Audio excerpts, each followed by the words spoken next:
বাংলা নববর্ষের প্রথম দিন, আমাদের প্রাণের উৎসব পহেলা বৈশাখ। এটিভি ইউএস এর এই বিশেষ আয়োজনে আপনাদের সবাইকে স্বাগতম এবং দর্শকদের জানাই শুভ নববর্ষ 1433। আশা হোম কেয়ার প্রেজেন্স পরবাসে বৈশাখ এই বিশেষ আয়োজনে আমাদের সাথে আছেন আমাদের সবার প্রিয় মরিয়ম মারিয়া, সঙ্গীত শিল্পী, এবং এপাশটাতে যদি আমরা দেখি আহসান হাবিব, সাংস্কৃতিক ব্যক্তিত্ব এবং আবৃত্তিকার, এবং আমাদের সবার ভীষণ পছন্দের নোভা ফিরোজ, মডেল এবং অভিনেত্রী। আপনাদের সবাইকে স্বাগত জানাই আমাদের আজকের বিশেষ আয়োজন। তো প্রথমেই যদি একটু বলি যে আসলে নববর্ষ শুনলেই উদযাপন তো আমাদের মাথাতে চলেই আসে, যে বাঙালিয়ারা মানেই হচ্ছে নববর্ষের একটা বিশাল উদযাপন। এটাকে যদি আমি একটু আহসান হাবিব ভাইয়ের কাছে একটু শুনতে চাই যে নববর্ষটা আসলে কিভাবে বাঙালির সবচেয়ে বড় অনুষ্ঠান হয়ে উঠলো, একটু যদি বলেন। আপনাকে ধন্যবাদ, এবং এটিভি ইউএস এর দর্শক যারা আজকের এই অনুষ্ঠান দেখছেন, আপনাদের সকলকে নববর্ষের শুভেচ্ছা জানাচ্ছি। আজ 1433 বঙ্গাব্দ, 1447 হিজরি এবং 2026 খ্রিস্টাব্দ, ইংরেজি সন যেটি। একটু পেছনে ফিরে যেতে হয় যে কীভাবে এই বাংলা নববর্ষের গোড়াপত্তন হলো, কীভাবে এটি শুরু হলো। বাংলা নববর্ষ নিয়ে গবেষকদের মধ্যে মতপার্থক্য থাকলেও বেশিরভাগ গবেষকরা যেটি মনে করেন সেটি আমি চেষ্টা করব খুব সংক্ষেপে তুলে ধরবার জন্য, যদিও এটি সম্পর্কে খুব বিস্তর আলোচনার বিষয় আছে, অনেক ব্যাপার, কিন্তু খুব সংক্ষিপ্তভাবে যদি বলি, সম্রাট আকবরের সময়ে মূলত প্রজাদের কাছ থেকে খাজনা আদায়ের সুবিধার্থে এই বাংলা সনের প্রবর্তন করা হয়। তখন পর্যন্ত সম্রাট আকবরের সময়ে বা তার আগেও আমাদের বাংলাদেশ বা এই উপমহাদেশে হিজরি সন গণনা করা হতো। হিজরি সনের মাধ্যমে এই সব কিছুই খাজনা আদায় বা ইত্যাদি হতো। হিজরি সনটা কখন এসছে, যে ইংরেজি 662 খ্রিস্টাব্দে যখন আমাদের হুজুর পাক সাল্লাল্লাহু আলাইহি ওয়াসাল্লাম মক্কা থেকে মদিনা হিজরত করতে যান, তখন থেকে হিজরি সনের সূচনা হয়, যেটি ইংরেজি ছিল 622 খ্রিস্টাব্দ। এখন প্রশ্ন হচ্ছে যে কেন হিজরি সন থেকে এটাকে পরিবর্তনের দরকার পড়ল। আপনারা জানেন যে হিজরি বছর চন্দ্র বছর, এটি চন্দ্র মাস বলা হয়। 31 বছরে ইংরেজি যে বছর সেটি হয় 30 বছর, অর্থাৎ প্রতি 30 বছরে 1 বছর হিজরি সন বেশি, অর্থাৎ 354 দিনে হচ্ছে আপনার হিজরি বছর, আর সৌর বছর যেটি 365 দিনে বা 366 হয় যখন লিপ ইয়ার হয়। এখন প্রজাদের কাছ থেকে যখন খাজনা আদায় করা হবে, ফসল যখন ঘরে উঠে, তখনই প্রজাদের জন্য খাজনা দেওয়াটা খুব সহজ। কিন্তু প্রশ্ন হচ্ছে যে এই তারিখটি তো ঠিক থাকে না। অগ্রহায়ণ বা কার্তিক মাসে যখন ধান কাটা হয়, সেটি যদি ধরে নেই যে হিজরি মাসের কোনো একটি মাস, সেটি তো 10 বছর পরে সাইকেল অনুযায়ী চেঞ্জ হয়ে যায়। যেমন আমরা রোজার মাস দেখি যে প্রতি বছর 12 দিন করে এগিয়ে আসে, তাহলে সেই ক্ষেত্রে কৃষকদের কাছ থেকে খাজনা আদায়ের ক্ষেত্রে এটি একটি সমস্যার তৈরি হতো। তখন 1556 খ্রিস্টাব্দের 10ই মার্চ, যেটি সম্রাট আকবরের রাজত্বকাল যখন শুরু, ধরে নেওয়া হয় তখন থেকে বাংলা সনের সূচনা। কিন্তু এটাকে অফিসিয়ালি কার্যকর করা হয় 1585 সালের আকবরের রাজত্বকালের 29তম বছরে। এবং সবচেয়ে মজার ব্যাপার হলো, এই বাংলা সন যখন শুরু হয়, জন্মের সময় এটির বয়স ছিল 963 বছর, অর্থাৎ শুরু করা হলো 1585 সালে, কিন্তু এখন কিন্তু চলছে 1433, অর্থাৎ এটি এই সালের জন্মের সময় থেকে এটিকে 963 সাল অ্যাড করে এই হিজরি কার্যক্রমটা শুরু হয়েছে। এবং এই বাংলা নববর্ষ শুধু কিন্তু বাংলাদেশে না, আমাদের বাংলাদেশে 14ই ফেব্রুয়ারি এটি বাংলা একাডেমি এটিকে নির্দিষ্ট করে দিয়েছে কয়েক বছর আগে। এর আগে কিন্তু এটি চেঞ্জ হতো, কখনো 15ই এপ্রিল, কখনো 14ই এপ্রিল। যেমন পশ্চিমবঙ্গে কিন্তু 15ই এপ্রিল আপনার নববর্ষ, কলকাতাতে। আমাদের এখানে 14ই এপ্রিল। শুধু বাংলাদেশে নয়, কিন্তু Bangladesh, Myanmar, Thailand, Cambodia, Vietnam, Nepal সহ এই আমাদের আশেপাশের এই দেশ, শ্রীলঙ্কা, এখানেও কিন্তু এই 14ই এপ্রিলেই বছরের প্রথম দিনটি, অর্থাৎ তাদের নববর্ষ সেলিব্রেট করে। তো শুধু এটি যে আমাদের বাংলাদেশি তা কিন্তু নয়। আর নববর্ষ হচ্ছে আমাদের বাংলাদেশের বাঙালি সংস্কৃতির, আবহমান বাঙালি সংস্কৃতির সবচেয়ে লোকজ একটি প্রধান উৎসব। যা দল মত জাতি ধর্ম বর্ণ গোত্র নির্বিশেষে সকলে এটি উদযাপন করে। এটি হচ্ছে এটি খুব সংক্ষিপ্ত একটি ইতিহাস আমি তুলে ধরবার চেষ্টা করলাম। আমি যদি একটু ছোট্ট করে অ্যাড করতে চাই যে হালখাতা নাকি আসলে রমনার বটমূল, এটা নিয়ে একটু কি বলবেন? যেমন হালখাতাটা আসলে কবে থেকে কিভাবে আসলে শুরু হলো আমাদের এই পহেলা বৈশাখের এই বাঙালিয়ানার সাথে? আচ্ছা, যেটি বললাম যে এক সময়ে এই বাংলা নববর্ষের নাম ছিল ফসলি বছর, এটিকে চেঞ্জ করে এখন মানে বঙ্গাব্দ করা হয়েছে। বছরের এই শেষ দিন, চৈত্র মাসের যে শেষ দিন এবং বৈশাখ মাসের প্রথম দিন, হালখাতাটার জিনিসটাকে বুঝতে হবে যে হালখাতাটা কি। যারা ব্যবসা করেন তারা তাদের যারা কাস্টমার যারা তাদেরকে পুরনো লেনদেন তারা সেই দিন পরিশোধ করে তাদেরকে মিষ্টিমুখ করানো হয় এবং নতুন বছরের তারা সূচনা করেন। এটার সঙ্গে রমনার বটমূলের কোনো পার্থক্যও নেই, কোনো যোগসূত্রও নেই। এটি হালখাতাটা টোটালি একটি ভিন্ন কালচার। ব্যবসায়ীরা যেটা করেন এই বাংলা বছরকে সামনে রেখে, অর্থাৎ পুরনো লেনদেনকে তারা চুকিয়ে দিয়ে নতুনভাবে তারা যাত্রা শুরু করেন। এই ক্ষেত্রে রমনার বটমূলের সঙ্গে কোনো পার্থক্য নেই। তবে যেটি শোভাযাত্রা, যেটি এক সময় কিন্তু এটি মঙ্গল শোভাযাত্রার নাম ছিল না, শোভাযাত্রা এটি ছিল আনন্দ শোভাযাত্রাই। একদম। পরবর্তীতে মঙ্গল শোভাযাত্রা করা হয়, এখন সম্ভবত এটিকে আবার আনন্দ শোভাযাত্রাই নামকরণ করা হয়েছে। এটি সংক্ষিপ্তভাবে, কারণ এটি নিয়ে আসলে অনেক বড় আলোচনার ব্যাপার, তো আজকের এই সংক্ষিপ্ত বিশাল সময় বড় আলোচনা হতেই পারে। আজকের অন্য এক সময় হয়তো শুধু এই নিয়ে আলোচনা করা যাবে। নানা রকম মতভেদ আছে পহেলা বৈশাখে ঠিক উৎপত্তিটা কিভাবে, মানে ঠিক কিরকম ভাবে এটা শুরুটা হয়েছিল। যে বললাম যে মত পার্থক্য আছে ঐতিহাসিকদের মতে, একদমই তাই। বেশিরভাগই মনে করেন সম্রাট আকবর এটিকে সূচনা করেছেন। বাট আমরা আসলে ছোট্ট করেও অনেকটা বিস্তর আসলে অনেকটাই জানলাম আমরা পহেলা বৈশাখ নিয়ে। তো এবার একটু চলে আসবো আমাদের মরিয়ম মারিয়া আপুর কাছে। পরবাসে বৈশাখ, তো এইবার একটু জানতে চাই ছোট্ট করে যে আপনি এখানে ইউএসএ তে বসে এই বৈশাখটা কিভাবে উদযাপন করছেন, কতটুকু আনন্দ আসলে বোধ করছেন? ধন্যবাদ, এবং খুব ভালো লাগছে যে টিভি ইউএসএর এত সুন্দর একটি আমন্ত্রণে এসে।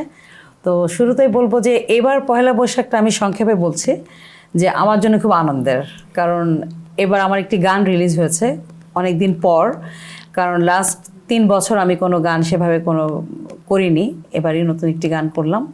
তো এটি মাত্র ইউটিউবে এসেছে আমার অফিসিয়াল ইউটিউব চ্যানেলে মরিয়ম মারিয়া। এই সুযোগটা তো মিস করতেই চাই না, নববর্ষের শুরুটা, এই অনুষ্ঠানের শুরুটা একটু গান দিয়েই হয়ে যাক। অসুবিধা নেই, আমি মুখটা একটু শোনাই, বাকিটা আপনারা চ্যানেলে ঢুকেই শুনবেন। তো আমার গানের কথা লিখেছেন খুবই জনপ্রিয় এবং অন্যতম গুণী একজন লেখক কবি জহিরুল ইসলাম, আর সুর করেছেন এবং সঙ্গীত পরিচালনা করেছেন রোমেল। তো আমি গানের কিছু অংশ শোনাচ্ছি।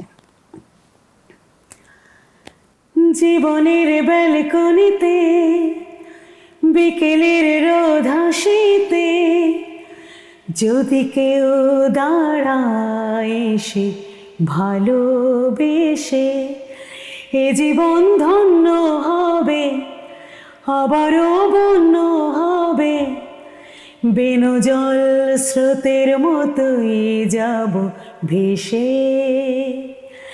এ জীবন ধন্য হবে আবারও বন্য হবে, বেনু জল স্রোতের মতোই যাব ভেসে। দারুণ, মনে হচ্ছিল শেষ হলো কেন। না, বাকিটা রেখে দিলাম যাতে আমার চ্যানেলে সবাই সাবস্ক্রাইব করে শোনে, এই জন্য। অবশ্যই, থ্যাংক ইউ সো মাচ আপু। এবার আমি একটু চলে আসতে চাই আমাদের নোভা ফিরোজ আপুর কাছে। প্রথমে আসলে আপনি পহেলা বৈশাখ, আমরা যেটা জানি যে জরাজীর্ণতা, দুঃখ, কষ্ট সবটা নিয়ে কিন্তু বছরটা চলে যায়, বাট নতুন বছর যখন আসে তখন সবাই একটা কিছু সেট করি যে এটা আমি করতে চাই, এরকম কিছু সেট করেছে কিনা নোভা ফিরোজ? আচ্ছা, শুরুতেই আপনাকে অনেক ধন্যবাদ, এত সুন্দর একটা প্রশ্ন করেছেন। আমি ছোট্ট করে একটু এটিভি ইউএসএ কে ধন্যবাদ জানাতে চাই নববর্ষে এত চমৎকার একটা আয়োজনের জন্য, এবং এই আয়োজনে আমাদেরকে আমন্ত্রণ জানাবার জন্য। চমৎকার একটা আড্ডা উপভোগ করছি এখানে, যেটা হচ্ছে যে ওই যে পহেলা বৈশাখের এসো হে বৈশাখ গানের মধ্যেই আছে যে মুছে যাক গ্লানি ঘুচে যাক জরা। তো পহেলা বৈশাখে আসলে বাঙালিরা উদযাপন আমরা ওভাবেই করি যে আসলে পুরনো সব কিছু ধুয়ে মুছে একাকার হয়ে নতুন করে একটা নতুন বর্ষকে বর্ষবরণ করে নেয়া। কিন্তু যেটা আপনি যেটা জানতে চাইলেন যে এই নতুন বছরের পরিকল্পনা, বা সেক্ষেত্রে যেটা হয় যে পরিকল্পনার ক্ষেত্রে আমরা আসলে ইংরেজি নববর্ষকে একটু বেশি মানে প্রাধান্য দিয়ে ফেলি। দেখা যায় যে ইংরেজি নববর্ষের শুরুর দিকটাতেই আমরা সারা বছর কি কি করব, কি কি ভুল ত্রুটি ছিল, কি কি নতুন করে বদলাতে হবে বা কি কি পরিবর্তন আনতে হবে, সেই সিদ্ধান্তগুলো আসলে আমরা একটু ও সময়টাই নিয়ে ফেলি। কিন্তু বাংলা নববর্ষ আসলে আমি উদযাপন করতে খুবই ভালোবাসি। আর প্রবাসে এসে যেটা সবচেয়ে আনন্দের বিষয় সেটা হচ্ছে যে এখানে সপ্তাহব্যাপী বা মাসব্যাপী আসলে এই বাংলা নববর্ষ উদযাপনের আনন্দটা আমরা উপভোগ করতে পারি। কারণ দেখা যায় যে বাংলাদেশে নববর্ষ আমরা শুধুমাত্র একটি দিনই পালন করি, পহেলা বৈশাখ বা 14ই এপ্রিল। কিন্তু এখানে যেহেতু 14ই এপ্রিল কোনো বন্ধ নেই, দেখা যায় যে উইকডে যখন পড়ে যায় তখন কিন্তু পয়লা বৈশাখের যত অনুষ্ঠানগুলো সব প্রতি বন্ধের দিন বা ছুটির দিনগুলোকে মাথায় রেখেই কিন্তু ওভাবে ফেলা হয়। তো এক একটা জায়গার এক একটা অনুষ্ঠান পড়তে পড়তে দেখা যায় যে পুরো মাস বা মে মাসের শেষ পর্যন্ত পয়লা বৈশাখের এই আমেজটাই কিন্তু থাকে। সেটা খুবই চমৎকার একটা বিষয়। পুরো মাস জুড়ে পহেলা বৈশাখ আমরা পালন করি। এর পাশাপাশি পহেলা বৈশাখের সাথে আমার ছোটবেলার একটা স্মৃতি আসলে জুড়ে আছে। ছোট্ট করে বলতে চাই, অবশ্যই আমরা শুনতে চাই। হালখাতার যে কথাটা আহসান হাবিব ভাই বলল, এটার একটা স্মৃতি আমার কাছে আছে যে আমি যখন খুব ছোট, আমার মা দেখতাম যে প্রত্যেক পহেলা বৈশাখে আসলে স্বর্ণের দোকানে যেতেন এবং তার যে হিসাব ছিল পুরনো হিসাব চুকিয়ে সেই কেনাকাটা লেনদেন শেষ হতো। তো তখন আমি জিজ্ঞেস করতাম যে মা, আমরা প্রতি পহেলা বৈশাখেই কেন স্বর্ণের দোকানে অবশ্যই আসি? তখন মা আমাকে ওই এক্সপ্লেনেশনটা দিয়েছিলেন যে হালখাতার দিন আসলে পুরনো সব হিসাব চুকে নতুন হিসাব শুরু হয় এবং উনি হয়তো এটা একটু সুপারস্টিশিয়াস ছিলেন যে হালখাতার দিন আসলে একটু কিছু স্বর্ণালঙ্কার উনি কিনতেন। তো যাই হোক, সেই স্মৃতিগুলো আসলে খুবই মনে পড়ে। তার মানে এবছর নতুন বছরে কিছু না কিছু স্বর্ণ কেনা হচ্ছে, ইচ্ছা আছে। এই ধারাবাহিকতা আসলে নোভা ফিরোজ রক্ষা করে চলেছে। গুড। আচ্ছা, আরেকটু জানতে চাই যে আমরা তো জানি রমনার বটমূলে যে আনন্দ আয়োজনটা, এটা কি মিস করা হয় এখানে এসে? আসলে এক এক জায়গার আনন্দ, এক এক জায়গার উদযাপন এক এক রকম। রমনার বটমূলের এক আমেজ, কিন্তু এখানেও কিন্তু সেই রমনার বটমূলের যে আমেজটা বা যে কি বলবো অনুভূতিটা, সেটা কিন্তু এখানে সবাই নিয়ে আসার চেষ্টা করে। এখানেও মঙ্গল শোভাযাত্রা হয়, যেমন টাইম স্কোয়ারে প্রোগ্রাম হয়েছে, সেখানে র্যালি হয়েছে পয়লা বৈশাখের, সেখানেও কিন্তু আপনার গান হচ্ছে। আমি শুধু একটা উদাহরণ দিয়ে বললাম টাইম স্কোয়ারের কথাটা, কারণ এটা আসলে বিশ্ব দরবারে আমাদের অনেক কি বলবো খুব আইকনিক একটা জায়গা, সেই জন্য। কিন্তু এছাড়াও কিন্তু বিভিন্ন জায়গায় বিভিন্ন লোকেশনে একদম ঠিক যেভাবে বটমূলের অনুষ্ঠানগুলো হতো বা ছায়ানটের অনুষ্ঠানগুলো হতো, ঠিক একইভাবে কিন্তু এখানেও অনুষ্ঠান হয়। এবং সেই যে গান শোনার যে আনন্দটা, সবাই মিলে একসঙ্গে বর্ষবরণের যে আনন্দটা, সেটা কিন্তু এখানেও সবাই আমরা ভাগাভাগি করে উপভোগ করি। একদমই। বাট আমার মনে হয় দর্শক মনে একটা প্রশ্ন আসতে পারে যে যেহেতু আমরা পুরো মাস ব্যাপী এই বর্ষবরণের আনন্দ উদযাপন করে থাকি, তাহলে কি আজকের দিনে আমরা নিয়ম করে পান্তা ইলিশ খেয়েছি? মানে তিনজনের কাছে এই প্রশ্নটা থাকলো। না, আমি পান্তা খাইনি, তবে ইলিশ মাছ খেয়েছি। মানে এটা আমার প্রিয় একটা মাছ। আচ্ছা আচ্ছা। আর যেহেতু আগামীকাল পান্তা কি প্ল্যান ছিল না, এই জন্য পান্তা ভাতটা আসলে আমার প্রিয়, কিন্তু খাই না কেন, আমার একটু কেন জানি মনে হয় যে পান্তা ভাত খেলে আমার গলাটায় ঠান্ডা লাগে, একটু বসে যায়, এই ভয়ে আমি একটু কম খাই। গলা নিয়ে চিন্তা। ওকে হাবিব ভাই, আপনি কি পহেলা বৈশাখে আজকের সকালটাতে পান্তা ইলিশ খেয়েছেন? না, সত্য বলতে আসলে পান্তা ইলিশ আজকে সকালে খাওয়া হয়নি, তবে পান্তা ইলিশ খাবার পরিকল্পনা আছে। যেহেতু যেমনটি নোভা ফিরোজ বলছিলেন যে আমাদের তো এখানে বিভিন্ন সামাজিক, সাংস্কৃতিক, আঞ্চলিক, পেশাজীবী সংগঠনগুলো পুরো মাস ব্যাপী তাদের এই বৈশাখ উদযাপনের কর্মসূচি আছে। তো আমি জানি যে আমাকে অনেকগুলো প্রোগ্রামে পান্তা ইলিশ খেতে হবে। আজকে অবশ্য এখনো খাওয়া হয়নি, তবে পরিকল্পনা আছে পান্তা ইলিশ। একদমই। নোভা ফিরোজ আপনি একটু বলুন। আসলে পয়লা বৈশাখের শুরুটাই হয়েছে ইলিশ মাছ দিয়ে, যদিও পান্তা না, তবে হচ্ছে ভাত, ভর্তা, নানা রকমের ভর্তা, ভাজি এবং ইলিশ। বাঙালিয়ানা, পুরো একেবারেই বাঙালিয়ানা ভুরিভোজ। কিন্তু আরো এটার কিন্তু ধারাবাহিকতা চলতে থাকবে আরো বেশ কিছুদিন। ওকে, একদমই আবার যদি চলে আসি একটু মরিয়ম মারিয়া আপুর কাছ থেকে, যে বাংলাদেশেও তো উদযাপন করেছেন বহু বছর ধরে পহেলা বৈশাখ, তো এখানে যখন উদযাপন করেন আসলে কোন জায়গাগুলোতে দেখেন যে মানে কিভাবে দেখছেন আসলে এটাকে, যে বাংলাদেশে এটা হতো এখানে এটা হয় না, বা এরকম কিছু, বা নতুন করে এখানে কিছু অ্যাড হয়েছে?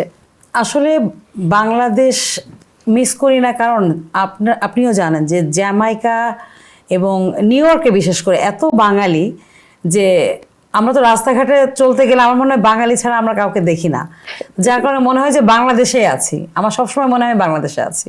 এবং এইখানে কিন্তু আমার মনে হয় যে বাংলাদেশের থেকে একটু আগে থেকে শুরু হয়ে যায়, কারণ যেহেতু উইকেন্ডেতে প্রোগ্রামগুলো হয়, তো অনেকেই কিন্তু পয়লা বৈশাখ 14 তারিখে, সেক্ষেত্রে 12 তারিখ, 11 তারিখ, 8 তারিখ, 9 তারিখ এরকমও ডেট চলে আসে। একটু আগে থেকেই পয়লা বৈশাখটা শুরু হয় এবং এটা শেষ হতে আমার মনে হয় মে মাস চলে আসে, কারণ সবাই তো তাদের সুবিধা অনুযায়ী এক একটা দিন ঠিক করে।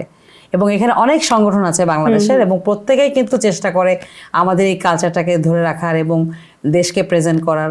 আমার মনে হয় যে বিশেষ করে নিউ ইয়র্কে আমরা খুব বেশি উদযাপন করি, এবং বাংলাদেশে যেটা আসলে আমাদের একদিনই আমার মনে হয় যে টেলিভিশনগুলোতে দেখতাম যে বিশেষ অনুষ্ঠান এবং প্রোগ্রামটা আমাদের থাকতো ঠিক 14 এপ্রিল, ওই দিনই আমরা করতাম।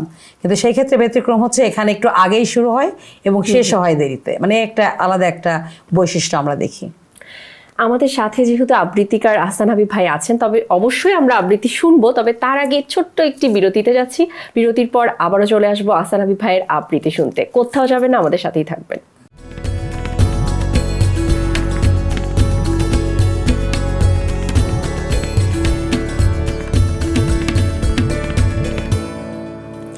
দর্শক, বিরতির পর আপনাদের সবাইকে স্বাগত জানাই আশা হোম কেয়ার প্রেজেন্স পরবাসে বৈশাখ বাংলা নতুন বছরের বিশেষ আয়োজনে। আমাদের সাথে আছেন আহসান হাবিব। যেটা বলছিলাম যে আবৃত্তি আসলে শুনতে চাই, যেহেতু আপনাকে পেয়েছি, একটু যদি দর্শকদের উদ্দেশ্যে কোনো একটা আবৃত্তি শোনাতেন ভাই। আমারও আজকে সেই গানের শিল্পীদেরকে গান গাইতে বললে অনেকেই বলে যাদের গলার অবস্থা খারাপ, ভালো না।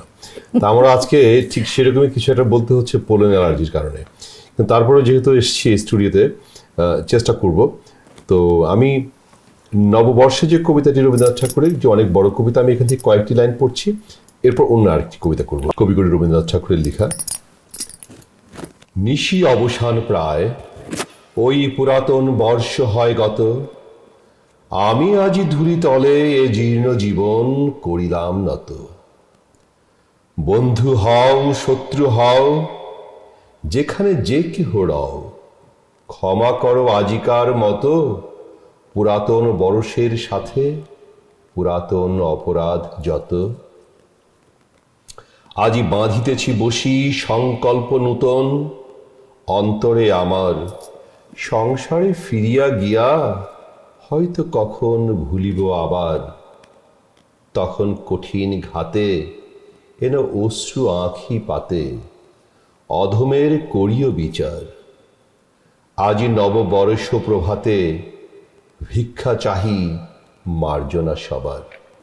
যে অংশবিশেষ আমি কয়েকটি লাইন বললাম, আর আমি এরপর যেহেতু বললেন আবৃত্তি করতে, আমি চেষ্টা করছি আমার প্রিয় আরেকজন কবি আল মাহমুদের বিপাশার চোখ আবৃত্তি করবার জন্য। আমি মেয়েটির চোখের দিকে তাকিয়েই চমকে যাই। বিপাশা, এ দুটি চোখ তুমি কোথায় পেলে? মেয়েটির দিশেহারা, বুঝিবা আমি কিছু একটা কেড়ে নিতে হাত বাড়িয়েছি।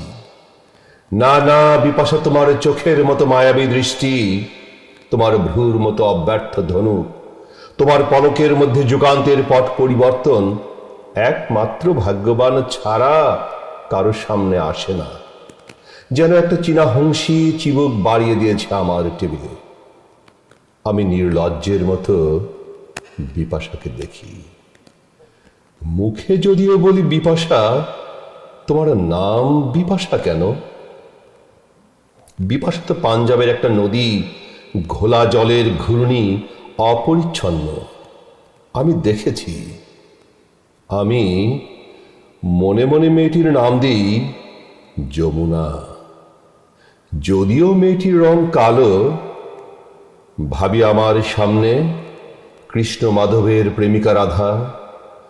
ও বাঙালিনী রাধা, ও যমুনা, ওই চোখ দুটি কোথায় পেলে?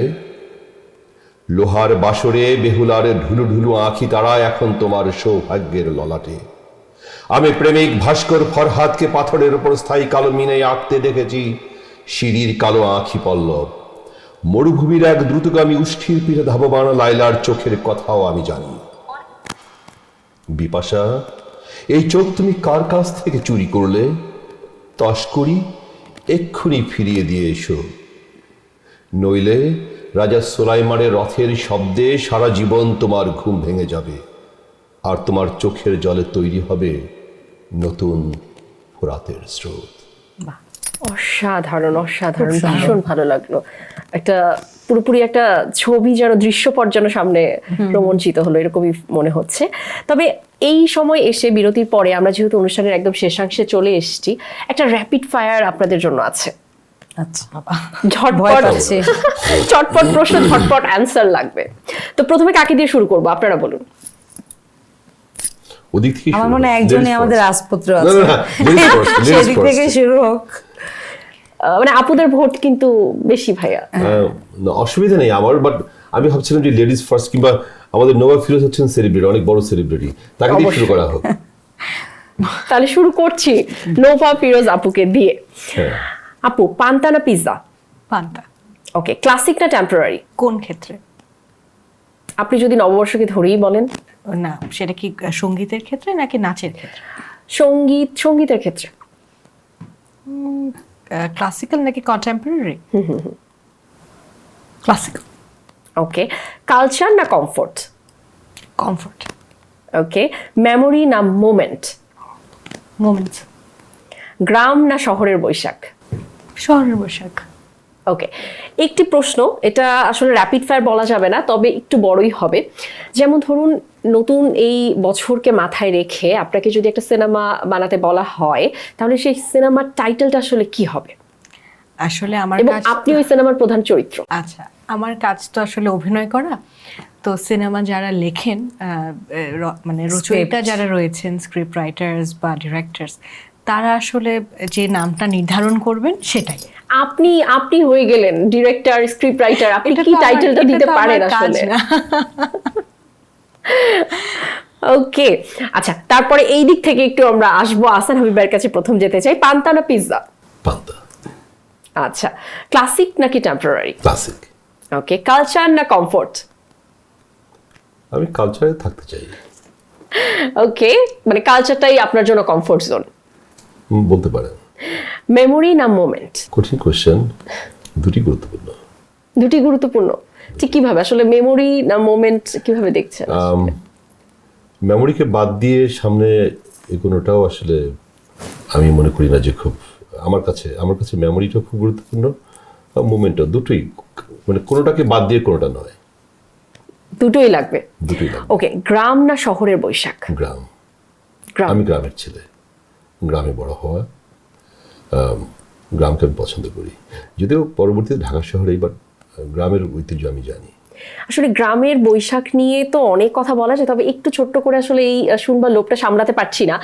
গ্রামের বৈশাখ নিয়ে যদি কোনো কথা মাথায় আসে, তাহলে প্রথম কোনটা আসে ভাইয়া? মানে গ্রামের মানুষের memory? জীবন তো আসলে খুব সহজ সরল এবং সাবলীল। শহরের যে চাকচিক্য সেটি হয়তো গ্রামে নেই, কিন্তু গ্রামের এই যে পিঠা পুলি, পান্তা ঠিক এগুলো আছে। তারপরে বিভিন্ন বৈশাখী মেলা হয়, এগুলো খুব চমৎকার। আমার ছোটবেলায় বৈশাখী মেলায় যেতাম, যেখানে ওই জিলাপি, সন্দেশ, তারপর ওই বিন্নি খই বিক্রি হতো, মাটির হাঁড়ি পাতিল বিক্রি হতো, বাঁশি বিক্রি হতো। একদমই। আমরা ছোটবেলায় 1 টাকা বা 2 টাকা নিয়ে মেলায় যেতাম, সেখানে ওই আংটি, সেই চশমা, ওগুলো, এগুলোর মধ্যে একটা আনন্দ ছিল। এখনকার ছেলে মেয়েদের খেলনা হচ্ছে একটা কম্পিউটার, সব ল্যাপটপ, এটা সেটা, মানে হাইটেক। আর আমাদের সময় একটা মাটির খেলনাই আমাদের জন্য অনেক আনন্দের ছিল ছোটবেলায়। ওকে, এখানে আমি একটা প্রশ্নে আসবো, তবে তার আগে একটু ঝটপট প্রশ্ন উত্তর পর্বে আমরা মরিয়ম মারিয়াপুর কাছে যেতে চাই। সেম প্রশ্ন, পিৎজা না পান্তা? পান্তা। ওকে, যে প্রশ্নটা আমি নোভা ফিরোজ আপুকে করেছি, ওই প্রশ্নটা একটু করতে চাচ্ছি। আপনাকে যদি বলা হয়, অ্যাজ সঙ্গীত শিল্পী অবশ্যই আপনি, বাট তারপরেও যে একটা সিনেমা বানাতে দেয়া হলো এবং সেটা টাইটেলটা কি হবে নতুন বছরের আঙ্গিকে, যদি মরিয়ম মারিয়া কোনো একটা সিনেমার স্ক্রিপ্ট রাইটার, ডিরেক্টর সবই হয়? না, আমি চাইবো যে একটা সুন্দর সামাজিক ছবি হোক, যেটা সবাই, পরিবারের সবাই নিয়ে দেখতে পারে।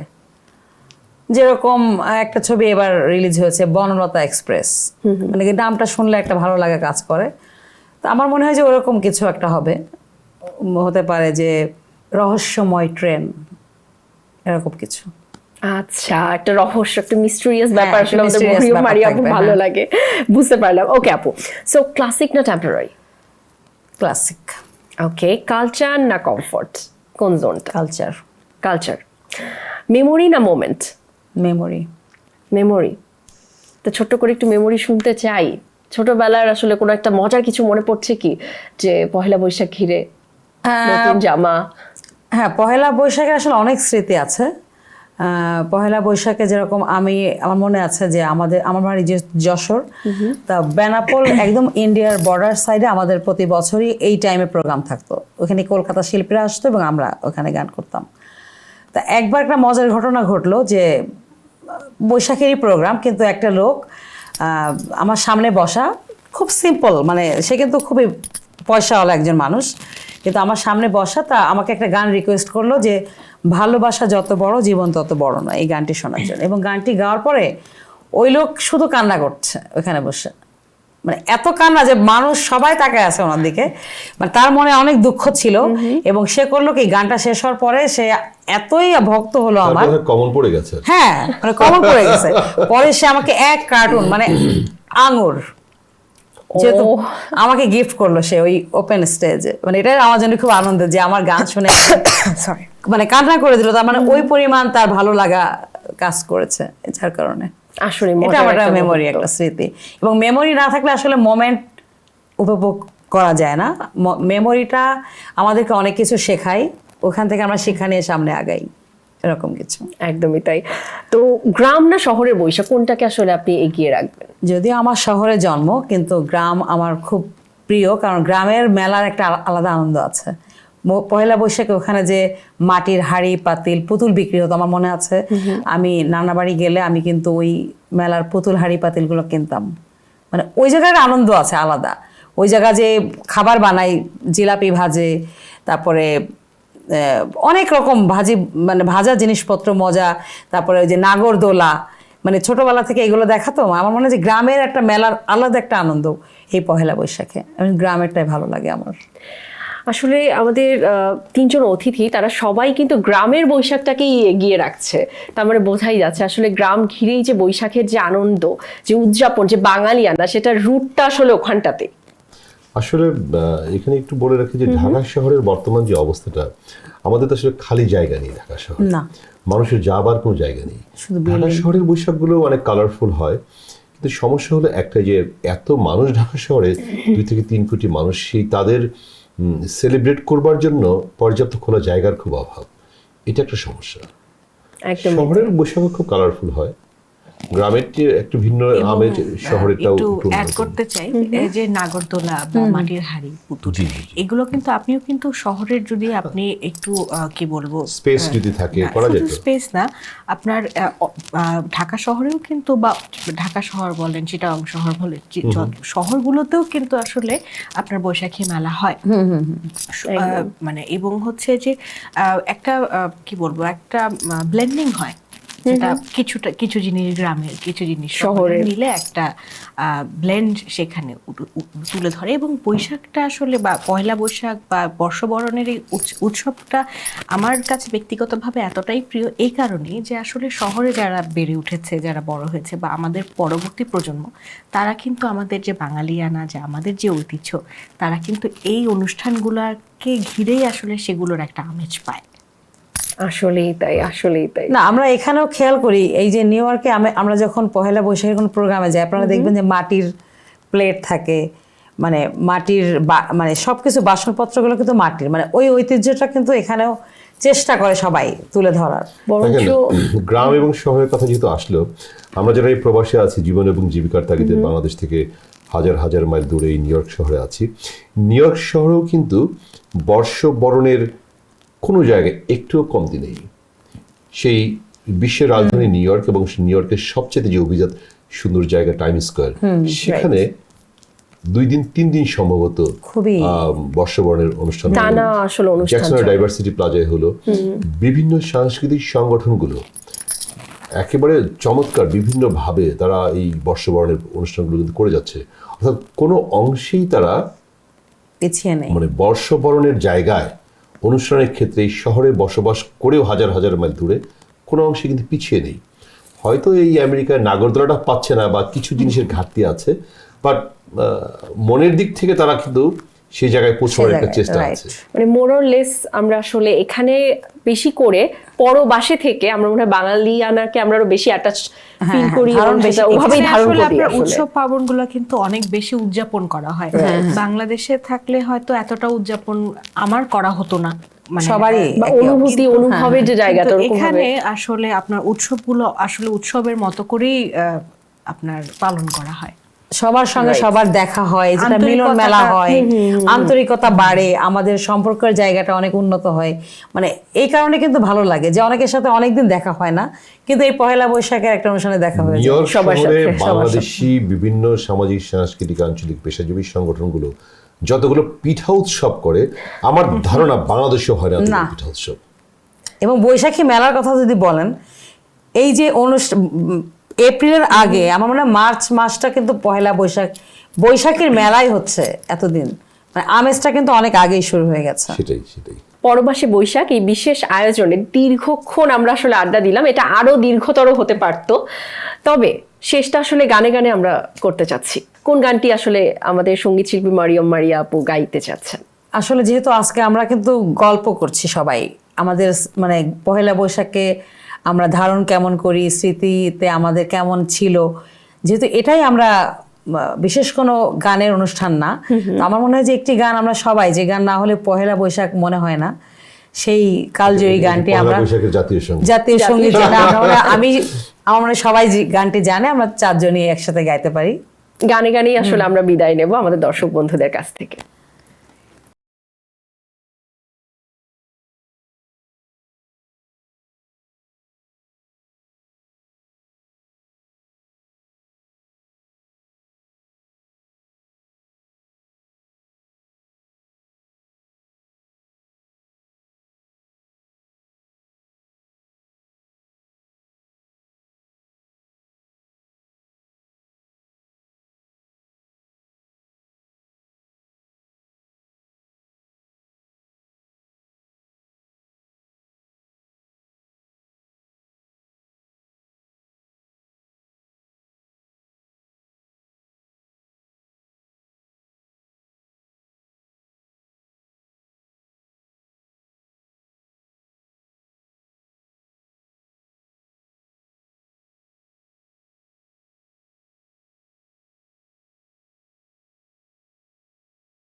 ATV USA বিশ্বজুড়ে বাঙালিয়ানা।